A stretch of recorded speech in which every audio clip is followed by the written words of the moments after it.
Consider this. Your players are fighting an ancient monstrosity. Your wizard and your sorcerer have already gone down and the barbarian is carrying both on their shoulder. You are the fighter and you have the decision. Everyone is low and so is the boss. Are you dashing in, delivering the last blow?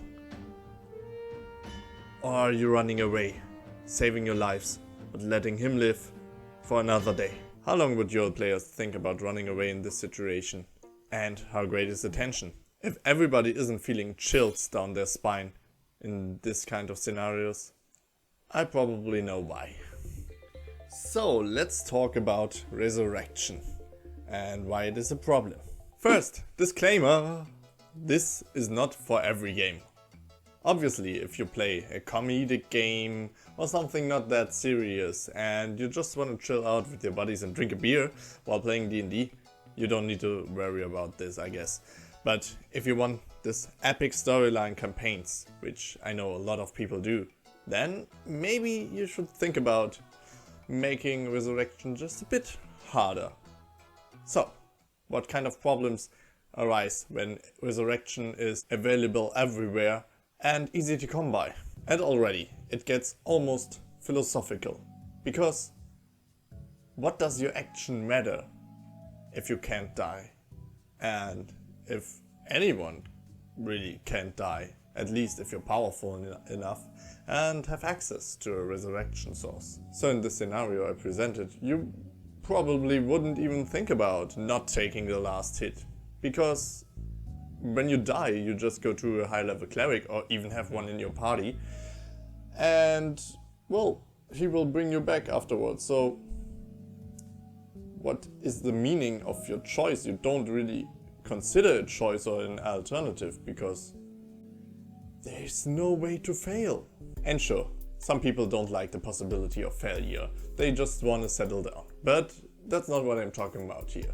Like, we always know that the heroes in a movie will make it in the end, but we watch those movies most of the time to settle down, not to be really invested and consider the possibility that the hero might actually lose. What I like about D&D is that there's actually the chance of failure.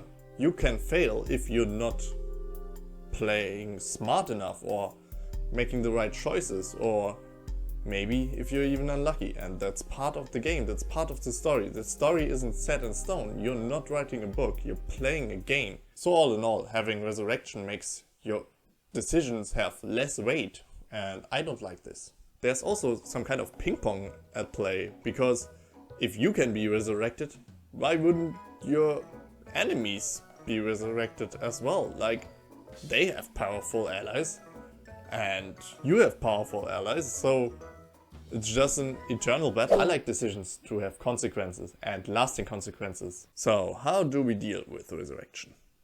First, I don't think that we have to ban it outright if you don't want to. It's a dial or a scale which you can slide along and choose how much resurrection or how easy you want to make resurrection in your game.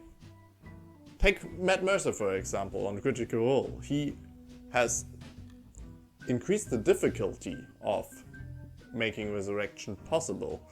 You have to give offerings, and there's a DC set, and you have to make checks, and there is a possibility of failure here. So first, before you think about how you want to fix it, think about how much safety compared to meaning in your actions do you want in your games. Like, do you want to be somewhere in the middle, leaning more to safety for a more loose game, a more comedic undertone or something? Or do you want a more serious game with lasting consequences and epic stories? You should decide that first. There are 3 ways to fix resurrection. And the first one would be to increase the cost of the resurrection. However that may come into play. Like, maybe you need more materials or more expensive materials. Or you even have to give something up, like your own life force. Maybe the resurrected creature even changes a bit each time it's resurrected. The second way is to increase the difficulty of the resurrection, which I already talked about with what Mercy does, like setting DCs or making offerings a necessity of the resurrection, or even having entire quests structured around resurrecting somebody. That goes into the third way, which is to decrease the availability of resurrection. So, lessen the amount of powerful clerics. Maybe disallow all resurrection spells altogether and make resurrections only possible by the gods or by powerful artifacts. And you can see where this is going, like you have to get powerful quests and make death more meaningful. Obviously death sucks and it doesn't feel great for a character to die, even though it can be very epic when your player looks you in the eyes and just nods before he jumps off the cliff with your boss in hand. We can soften the blow a bit by making death mean something else than just, oh, your character is done. In one of my campaigns, whenever a powerful creature dies, its will manifests in the world and it releases a surge of energy which has some kind of effect depending on what kind of creature died. I was also playing with the idea of the body disintegrating upon death and the magic from their bodies imbuing their weapons with force and making them magical. Maybe the weapons of the person who died becomes a magic weapon which has the powers of the person imbued into them, and now the team can use their powers and have that item like a memento from the character still with them. Maybe even the player creates a new character which can then use this item and has some kind of connection or vengeance against whoever killed them with this item. I think that would be cool. Another way would be to let your characters travel to hell and rescue them on an epic mission, or maybe rescue them from an evil god. And lastly, if your player is really disappointed, let them make a deal. Like, we want death to mean something, but it should never get in the way of fun, right?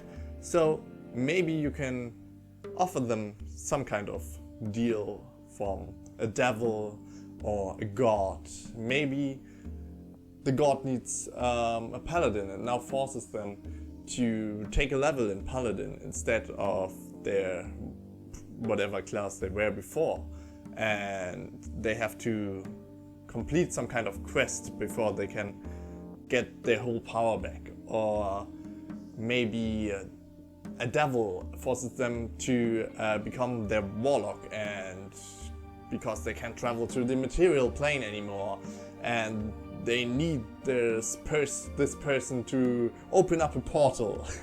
And maybe there you have your next big boss.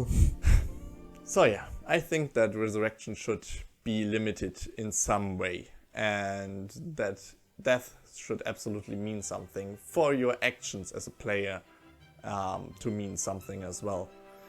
So I hope this video was helpful to you, and I will see you hopefully soon in another one.